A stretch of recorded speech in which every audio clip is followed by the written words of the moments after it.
میں امداد سن رہا ہوں، کل عمران خان صاحب کو بہت بڑا جھٹکا لگا، بہت بڑا سرپرائز ملا، وہ بھی ان کے اپنے ہوم گراؤنڈ خیبر پختونخوا سے۔ مردان میں ایک جلسہ تھا عمران خان صاحب کی رہائی کے لیے، وہ جو ایک نام نہاد اسٹریٹ موومنٹ گزشتہ اگست سے شروع ہے، اسی کے سلسلے میں ایک جلسہ تھا، اور وہ جلسہ عمران خان صاحب کے لیے، ان کی سیاست کے لیے کاؤنٹر پروڈکٹیو ثابت ہوا، کیونکہ ان کی پارٹی کے اندر جو لڑائیاں ہیں اس جلسے میں کھل کر سامنے آ گئی۔ پہلے تو پارٹی کی قیادت ایک دوسرے کے ساتھ دست و گریباں تھی، لیکن اب صورتحال یہ ہے کہ عمران خان صاحب کی بہنوں کو سر عام جلسوں میں پیغامات بھیجے جا رہے ہیں۔ کیا پیغام دیا گیا عمران خان صاحب کی بہن علیمہ خان صاحبہ کو؟ کیا پیغام دیا گیا سلمان اکرم راجہ صاحب کو، جنہوں نے ایک بار نہیں کئی بار کہا کہ لوگ تحریک کے لیے نہیں نکل رہے، تو ان کو ٹاؤٹ کہہ کر کیوں پکارا گیا جلسے میں؟ اور جلسے میں وہ جو لیڈرشپ پہنچی ہوئی تھی تحریک انصاف کی، وہ کس طرح اپنے کارکنوں کے نعروں کے سامنے یرغمال رہی۔ کل کا دن ویسے بھی بہت بڑا تھا، وجہ یہ ہے کہ کل پوری دنیا کی نظریں تھیں اسلام آباد کی طرف، واشنگٹن کی طرف، تہران کی طرف۔ چرچا تھا کہ مذاکرات ہوں گے یا نہیں ہوں گے۔ ہر بندہ یہی سوال کر رہا تھا کہ امریکی وفد کب اسلام آباد پہنچے گا، ایران کا وفد کب پہنچے گا، دوسرا دور شروع ہوگا یا نہیں ہوگا۔ لیکن تحریک انصاف ظاہر ہے جو عمران خان صاحب کے بنائے گئے اس بیانیے کی یرغمال بن چکی ہے، جو ایک آئسولیشن کا بیانیہ ہے، جو غیر سیاسی طرز عمل ہے۔ اب اس سے تحریک انصاف نکلنے کی بھی کوشش کر رہی ہے، مگر نکل نہیں پا رہی۔ کل مردان میں جلسہ تھا، اور یہ جلسہ 9 اپریل کو جو راولپنڈی میں جلسہ کرنے کا اعلان کیا گیا تھا، اس کو منسوخ کر کے پھر فیس سیونگ کے لیے مردان میں جلسہ کیا گیا، کیونکہ تحریک انصاف کا جو سوشل میڈیا بریگیڈ ہے، تحریک انصاف کا وہ ورکر جس کو عمران خان صاحب جنونی ورکر کہتے ہیں، یعنی ورکر کو تو سمجھدار ہونا چاہیے، بالغ ہونا چاہیے، ملکی سیاست پر اس کی نظر ہونی چاہیے، حالات کی نزاکت کو وہ سمجھتا ہو، یا لیڈرشپ اگر کبھی 2 قدم پیچھے ہٹ جاتی ہے تو اس کی جو وہ جس کو مصلحت کہتے ہیں یا اس کی سمجھداری جو کہتے ہیں، اس کو سمجھنے کی اس کے اندر صلاحیت ہو۔ لیکن کیونکہ عمران خان صاحب نے زومبیز پیدا کیے، روبوٹس پیدا کیے، جو ہر صورت ہر حال میں سڑکوں پر آ کر یلغار کرنا چاہتے ہیں، کیونکہ ان کو سکھایا یہی گیا ہے۔ 2 دن پہلے سلمان اکرم راجہ صاحب نے یہی کہا تھا، جب انہوں نے کہا تھا کہ میں لعنت بھیجتا ہوں اس عہدے پر، جب ان کو کہا گیا کہ آپ نے 9 اپریل کا جلسہ جو ہے وہ اس لیے ملتوی کیا کہ آپ لوگ نئی عمران خان کے لیے جدوجہد کرنا چاہتے۔ علیمہ خان صاحبہ نے ان کو یہ الزام ان کے اوپر لگایا۔ اسی طرح خیبر پختونخوا سے پی ٹی اے کے کچھ لیڈران ان کے اوپر یہ الزام لگا رہے تھے۔ مینا خان اور شاہد خٹک اور سہیل آفریدی صاحب کا جو گروپ ہے، انہوں نے ان کے خلاف لوگوں کو تیار کیا تھا، بھڑکایا ہوا تھا۔ تو سوال ان سے یہ تھا کہ جی آپ جو ہیں وہ آپ کے اوپر الزام یہ لگایا جا رہا ہے کہ آپ عہدے لے کر بیٹھے ہوئے ہیں اور آپ عمران خان کے لیے کچھ کرنے کو تیار نہیں ہیں۔ تو اس پر انہوں نے کہا تھا کہ میں لعنت بھیجتا ہوں اس عہدے پر، یہ میرے اوپر تھوپا گیا ہے۔ پھر علیمہ خان صاحبہ کے متعلق بھی سوال ہوا، تو انہوں نے کہا میں ان کا احترام کرتا ہوں، لیکن انہوں کو سیاست کا پتہ نہیں ہے، سیاست کی سوجھ بوجھ نہیں ہے۔ کچھ عرصہ پہلے سلمان اکرم راجہ صاحب نے کہا تھا، محمود خان چغزی صاحب نے کہا تھا کہ لوگ نہیں نکل رہے، لوگوں کو لائیں تو تحریک چلائیں نا، ایسے تحریک کیسے چلے گی؟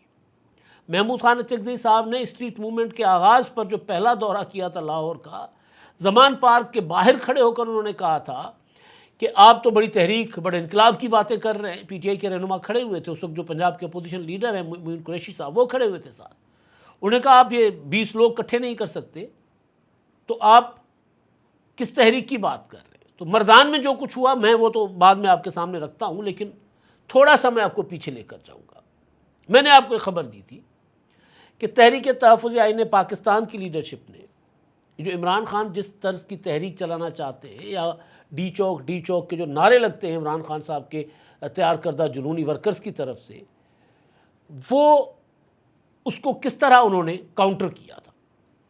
ایک اجلاس تھا تحریک تحفظ آئین پاکستان کا، اس اجلاس میں تحریک انصاف کی لیڈرشپ کو، تحریک تحفظ آئین پاکستان کی وہ لیڈرشپ جن کا تعلق تحریک انصاف سے نہیں ہے، انہوں نے سمجھایا کہ آپ یہ جو ہر ٹائم سڑکوں پر رہنے کی بات کرتے ہیں، اسلام آباد پر یلغار کرنے کی بات کرتے ہیں، تو یہ آپ اس سے ذرا پیچھے ہٹیں۔ تحریک ایک مسلسل عمل ہوتا ہے۔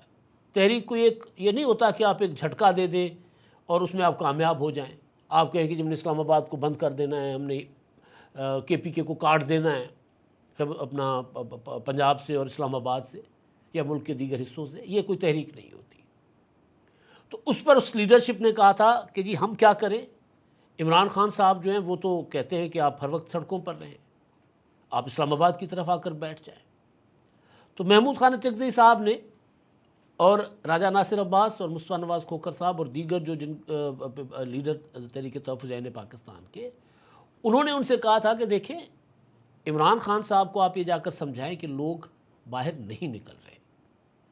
اور پھر یہی گفتگو انہوں نے حکومتی جو کچھ قائدین ہیں، اسپیشلی اسپیکر ایاز صادق صاحب یا دیگر جن کے ذریعے مذاکرات کی باتیں ہو رہی تھیں، ثالثی ہو رہی تھی، ایک وقت ایسا بھی آیا تھا جب کہا گیا کہ عمران خان صاحب سے تحریک تحفظ عین پاکستان کی لیڈرشپ کو ملاقات کروائی جائے گی۔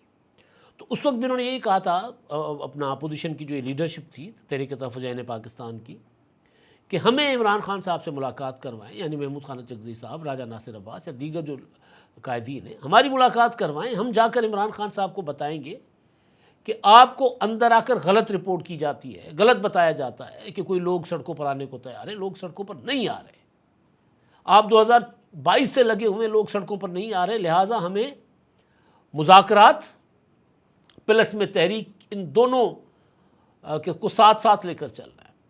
آپ کو یاد ہوگا تحریک تحفظ عین پاکستان کی جانب سے کانفرنس کی گئی تھی جس میں اعلامیے میں لکھا گیا تھا کہ سیاسی قیادت کے ساتھ مذاکرات کیے جائیں، جو کہ تحریک انصاف نہیں چاہتی تھی۔ ان کو اسی بات پر آمادہ کیا گیا تھا، یہ بتا کر کہ اگر آپ لوگوں کو نکال سکتے ہیں لوگوں کو نکالیں، ہمارے پاس تو اتنے وہ نہیں ہیں اپنا عوامی مقبولیت، ہم تو چھوٹی چھوٹی جماعتیں، آپ بڑی جماعت ہیں، اگر آپ بضد ہیں کہ آپ تحریک چلائیں، آپ سڑکوں پر لوگوں کو لے آئیں، انقلاب لائیں، تو لوگوں کو لے آئیں، ہم آپ کے ساتھ ہیں، لوگ تو آپ نکال نہیں پا رہے۔ اور دوسرا یہ کہ آپ تو 15 20 گروپس میں تقسیم ہوئے ہیں۔ سلمان خان راجہ صاحب کچھ کہتے ہیں، بیرسٹر گوہر صاحب کچھ کہتے ہیں، اسد عمر صاحب کچھ کہتے ہیں، سہیل آفریدی صاحب کدھر لے کر جاتے ہیں، علیمہ خان صاحبہ سب کو جو ہے ویٹو کر دیتی ہیں۔ تو اس صورت میں کیسے آپ تحریک چلا پائیں گے؟ یہ وہ باتیں تھیں جن باتوں کو لے کر آج سہیل آفریدی صاحب نے جب تقریر کی تو اس پر انہوں نے ان لوگوں کو ٹاؤٹ قرار دیا جو لوگ عمران خان صاحب کو جا کر اندر بتاتے تھے کہ آپ کے ساتھ جھوٹ بولا جا رہا ہے، لوگ نہیں نکل رہے، اور بات ٹھیک تھی۔ تو جو جلسہ تھا کل کا، اس جلسے کو جب میں نے دیکھا تو پبلک ٹھیک تھی، مطلب مردان میں ایک چھوٹی سی گراؤنڈ تھی، اس میں اچھا خاصا بندہ تھا اور فل چارج جلسہ تھا، لیکن بہت بڑا جلسہ نہیں تھا کوئی، لیکن بہرحال اچھا خاصا جلسہ تھا۔ اور ظاہر ہے وہاں ان کی حکومت ہے، پولیس ان کی، پٹوار ان کا، سارا کچھ ان کا۔ تو انہوں نے ڈپٹی کمشنر ان کا تو سرکاری وسائل استعمال کر کے انہوں نے جلسہ کر دیا، گو کہ پشاور ہائی کورٹ نے منع کیا ہوا ہے کہ سرکاری وسائل استعمال نہیں کیے جائیں گے، آرڈر ہے کہ نہیں کسی تحریک میں یا جلسوں میں سرکاری وسائل استعمال نہیں ہوگے کسی سیاسی جلسے میں، لیکن انہوں نے کیا۔ اس کے باوجود اس جلسے میں تحریک تحفظ عین پاکستان کی لیڈرشپ نہیں تھی۔ کل میں نے آپ کو بتا دیا تھا کہ وہ انہوں نے منع کر دیا ہے کہ ہم اس جلسے میں نہیں جائیں گے۔ وجہ یہ ہے کہ اسلام آباد میں ایک بہت بڑی ایکٹیویٹی ہو رہی ہے، پوری دنیا کی نظریں ہیں اور پاکستان کو ایک عزت مل رہی ہے، اور آپ وہاں پر پتہ نہیں کیا تقریریں کریں اور پھر اس کو انڈیا اور اسرائیل کیا معنی دے کر استعمال کرے، اور اس کے بعد پھر آپ کے اوپر 9 مئی سے بھی زیادہ خطرناک صورتحال پیدا ہو جائے آپ کے لیے۔ تو بہتر یہ ہے کہ جلسہ ملتوی کر دیں۔ بالکل یہی مشورہ ان کو 9 اپریل کے جلسے کے حوالے سے بھی دیا گیا تھا۔ تو اس وقت یہ کہا گیا تھا کہ دیکھیں جی سلمان خان راجہ صاحب نے اور بیرسٹر گوہر نے کہ جی اچکزئی صاحب اور راجہ ناصر عباس صاحب آپ اعلان کریں جلسے کی منسوخی کا۔ تو انہوں نے کہا ہم نہیں کریں گے، آپ کریں، آپ نے ہم سے پوچھ کر یہ جلسہ نہیں اناؤنس کیا تھا، تاریخ نہیں رکھی تھی، تو لہٰذا آپ خود کریں۔ تو پھر وہ مجبور ہو گئے کہ انہوں نے فیس سیونگ کے لیے سیاسی کمیٹی وغیرہ وغیرہ کر کے جلسہ منسوخ کر دیا۔ لیکن یہ والا جلسہ کہا گیا کہ جی عمران خان نے پیغام دیا ہے کہ جی آپ اسلام آباد میں فی الحال کوئی، راولپنڈی میں کوئی ایکٹیویٹی نہ کریں، آپ KPK میں جلسے کریں۔ تو اس جلسے کو بھی اسٹریٹ موومنٹ کا حصہ قرار دیا گیا۔ سہیل آفریدی صاحب نے تقریر کی، انہوں نے پھر کہا کہ جی 1 مئی کو میں لاہور آ رہا ہوں اسٹریٹ موومنٹ کو آگے بڑھانے کے لیے، 25 اور 26 اپریل کو کشمیر جا رہا ہوں، وہ جس طرح پہلے کراچی گئے تھے، لاہور آئے تھے، دو دو دورے ہوئے تھے، کوئی فرق نہیں پڑا تھا. پنجاب والوں نے تھوڑا سا سختی کی تو خبر بن گئی. کراچی میں ان کے ساتھ کوئی سختی نہیں ہوئی تھی، سندھ حکومت نے نہیں کی تھی، تو وہاں پر کوئی ایک چھوٹا سا واقعہ ہوا تھا. اس کے علاوہ ان کو فری ہینڈ تھا کہ جہاں آئیں جائیں. تو 2 دن 3 دن رہ کر ایک بار پھر بھی آ گئے تو کوئی فرق نہیں پڑا، وہ کرا گئے. تو جو تقریر ہے ان کی وہ بڑی مزیدار ہے. یعنی ایک تو سامنے وہ جب تقریر کر رہے تھے، چاہے بیرسٹر گوہر کر رہے تھے، چاہے اسد کیسر صاحب کر رہے تھے، یا سہیل آفریدی یا دیگر لیڈرشپ کر رہی تھی، تو سامنے کھڑے ہوئے نوجوان نعرہ لگا رہے تھے ڈی چوک ڈی چوک ڈی چوک. تو سہیل آفریدی صاحب نے کہا کہ جی میرے لیڈر نے جس دن حکم دیا میں اس دن ڈی چوک پہنچوں گا. کچھ دن پہلے یا 1-2 مہینے پہلے آپ کو یاد ہوگا انہوں نے جرگوں کا سلسلہ شروع کیا تھا افغانستان یا طالبان کے خلاف جو کاروائیاں ہو رہی تھیں، ان کاروائیوں کے خلاف، دہشت گردوں کی سپورٹ میں کہ ان کے خلاف کاروائیاں نہ کریں. جرگہ کیا تھا اور ایک جرگے میں انہوں نے اعلان کیا تھا کہ جی اب خیبر میں جرگہ کریں گے اور خیبر جرگے کے بعد ہم وہاں سے اسلام آباد کی طرف چل پڑیں گے. تو ظاہر ہے پھر وہ بیٹھے ہوئے حکومت کے اندر تو ان کو بریفنگ دی گئی ہوگی، ان کو بتایا گیا ہوگا کہ یہ جو آپ کر رہے ہیں یہ آپ کو کرنے نہیں دیا جائے گا. یہ ممکن نہیں ہے کہ اب آپ اسلام آباد کی طرف کوئی لشکر کشی کریں. 26 نومبر کے بعد آپ بھول جائیں کہ اسلام آباد میں آ کر آپ باہر سے الغار کریں گے اور ہم جو ہے 1 ہفتہ پورا اسلام آباد کو بند کریں اور پھر کوئی بدمزگی ہو، خراب صورتحال پیدا ہو، کوئی خون ریزی ہو. ہم یہ نہیں، تو یہ آپ نہ کریں.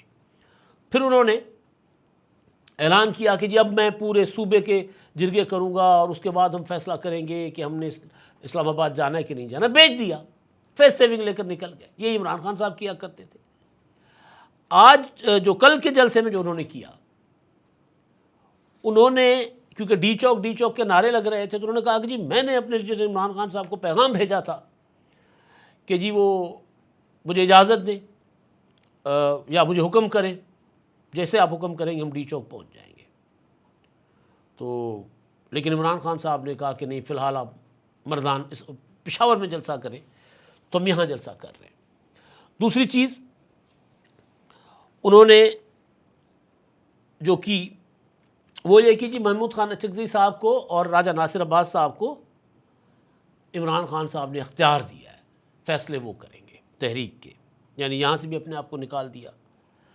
تیسری چیز یہ کہ عمران خان کے علاج کے لیے ان کو ان کی اہلیہ کا علاج اور بشرا بی بی کا اور ان کو اسپتال منتقل کرنے کے لیے ہمارا احتجاج جاری رہے گا اس وقت تک جب تک ان کو علاج کی سہولت نہیں ملتی. اور پھر ہم صوبائی اسمبلی کا اجلاس جو ہے وہ اب اگلا اجلاس جو ہے وہ ہم سڑک پر کریں گے، گراؤنڈ میں کریں گے. اچھا کیا فرق پڑ جاتا ہے؟ آپ ایوان کے اندر کریں یا اس اسمبلی کو، گراؤنڈ کو اسمبلی ڈکلیئر کر کے وہاں کریں. آپ تو حکومت ہیں، آپ چاہے جا کر سوات کی پہاڑیوں پر کر لیں، آپ جا کر کسی دریا کے کنارے پر کر لیں، فرق نہیں پڑے گا کیونکہ آپ حکومت ہیں. تو یہ سارا جو تھا، یہ جو تقریریں تھیں، یہ بیسیکلی عمران خان صاحب کو بھی اور عمران خان صاحب کے کارکنوں کو بیچنا کہ جی ساڈے سے نہ رہنا، جاگتے رہنا. ہم کوئی تحریک نہیں چلانے کی پوزیشن میں، کوئی تحریک چلتی بھی نہیں ہے اس طرح. اور خاص ایسے موقع پہ جب پاکستان جو ہے وہ، جیسے میں نے پہلے کہا کہ اسلام آباد میں آج جو ہے وہ وفود آ رہے ہیں امریکہ اور ایران کے، اور اس کے بعد 2-3 دن ممکن ہے کہ اسلام آباد جو ہے وہ سب کی نظروں کا مرکز رہے. تو ایسے میں اس طرح کا جلسہ، اور اس جلسے کے بعد ظاہر ہے وہ ان کو پتہ تھا کہ ہم کچھ کر نہیں پائیں گے، تو لوگوں کو انہوں نے ذرا ٹرک کی بتی کے پیچھے لگا دیا ہے. ایک اور بات کی انہوں نے کہ جو کہتے تھے کہ عمران خان کی مقبولیت ختم ہو گئی ہے، وہ دیکھیں کتنا بڑا ہم نے جلسہ کر دیا ہے. دیکھیں مقبولیت عمران خان صاحب کی ختم ہوئی ہے یا نہیں ہوئی؟ تحریک انصاف نے 9 مئی اور 26 نومبر کر کے اپنی اسٹریٹ پاور ختم کر دی ہے. پشاور میں آپ کی حکومت ہے، آپ جا کر سندھ میں کوئی بڑی تحریک چلا کر دیکھ لیں، آپ پنجاب میں کوئی بڑی تحریک چلا کر دیکھ لیں، ایون آپ بلوچستان میں کر کے دیکھ لیں. کیونکہ لوگ اب آپ کے کہنے پر اس طرح نہیں نکل رہے، اور خاص طور پر سیاست کبھی بھی جمود کا شکار نہیں رہتی کہ جی آپ کی مقبولیت جو ہوگی 90%، تو 90% ہمیشہ کے لیے تو برقرار نہیں رہنی. اس مقبولیت کو لے کر چلنے کے لیے بھی تو کوئی سیاسی انداز چاہیے، تو وہ تو آپ کے اندر ہے نہیں. تو وہ جو میں نے کہا نا کہ عمران خان صاحب کو سرپرائز ملا ہے، جھٹکا لگا ہے، وہ یہ ہے کہ خان صاحب اب یہ سوچ رہے ہیں کہ انہوں نے کوئی میرے لیے کوئی بڑا کوئی انقلابی لانگ مارچ کرنا ہے، کوئی اور چیز کرنی ہے، وہ نہیں کر رہے، وہ گھمائی جا رہے ہیں بس ایک دائرے میں، کارکنوں کو بھی اور عمران خان صاحب کو بھی۔ تو جس جلسے سے ان کی امیدیں تھیں، پبلک تو آئی، حکومت ہے، پبلک نے آنا تھا، لیکن کوئی لائے عمل نہیں تھا۔ میں نے اسد کیسر صاحب کی بھی تقریر سنی، ٹھنڈی ٹھار تقریر، مختصر تقریر۔ بیرسٹر گوہر کی بھی سنی کہ جس دن ہمیں عمران خان صاحب حکم دیں گے ہم نکلیں گے۔ جو میں نے کہا کہ وہ سرپرائز اور جھٹکا اس میں ایک اور چیز کہ علیمہ خان صاحبہ کے لیے انہوں نے کہا، اپنا سہیل آفریدی نے ان کا نام لیے بغیر، کہ یہ لیڈر ایک ہی ہے عمران خان، باقیوں کی ہم نہیں سنیں گے۔ اور سلمان اکرم راجہ صاحب کے لیے یا محمود خان جگزی صاحب کے لیے یا دیگر کے لیے کہا کہ یہ ڈاؤٹ ہے، یہ جا کر عمران خان کو کہتے ہیں کہ لوگ نہیں نکلیں گے۔ تو اس سے جو کل میں نے آپ کو ویلاگ میں بتایا تھا کہ جو تحریک تحفظ عین پاکستان کی لیڈرشپ ہے وہ اب ان سے اپنے آپ کو دور کر رہی ہے، اور وہ نظر آ گیا کہ وہ شریک بھی نہیں ہوئے تھے اور سہیل آفریدی کے نشانے پر بھی وہ تھے۔ تو اس جلسے کے بعد جو تحریک تحفظ عین پاکستان کی لیڈرشپ نے پیغام دیا تھا ان کو کہ جی آپ کے ساتھ اتحاد مشکل ہے، اگلے اجلاس میں ہم آپ کے سامنے بات کریں گے بیٹھ کر، تو وہ اپنا لیڈرشپ جو تحریک تحفظ عین پاکستان کی سہیل آفریدی کی اس تقریر کے بعد وہ ان سے سوال بھی کرے گی اور ان سے دوری بھی اختیار کرے گی۔ پہلے اگر امکانات کم تھے تو اب امکانات بڑھ گئے ہیں۔ یہ بڑے سرپرائز ہیں عمران خان صاحب کے لیے، آئسولیشن میں تھے، مزید آئسولیشن میں چلے جائیں گے۔ اور وہیں پر میں ویلاگ ختم کروں گا جہاں پر کل کے اسی موضوع پر جو ویلاگ میں نے ختم کیا تھا کہ عمران خان صاحب ایک گہری کھائی میں گرے ہوئے ہیں، اور ان کو جو نکالنے والے اپنے ہیں وہ ان کو نکال نہیں رہے بلکہ کھائی کے اوپر مٹی ڈال رہے ہیں۔ اب تک کے لیے اتنا ہی۔ 999 کمیونیکیشن، ڈیجیٹل میڈیا اور یوٹیوب چینلز کی دنیا میں بڑی کامیابیاں سمیٹنے کے بعد اب ویب نیوز، ویب چینل اور یوٹیوب نیوز چینل کی طرف قدم بڑھا رہا ہے، جس کے لیے ہمیں ملک بھر میں رپورٹرز کی ضرورت ہے۔ خواہش مند حضرات و خواتین نیچے دیے گئے نمبر پر رابطہ کریں۔ What's app +92 309 1226 999۔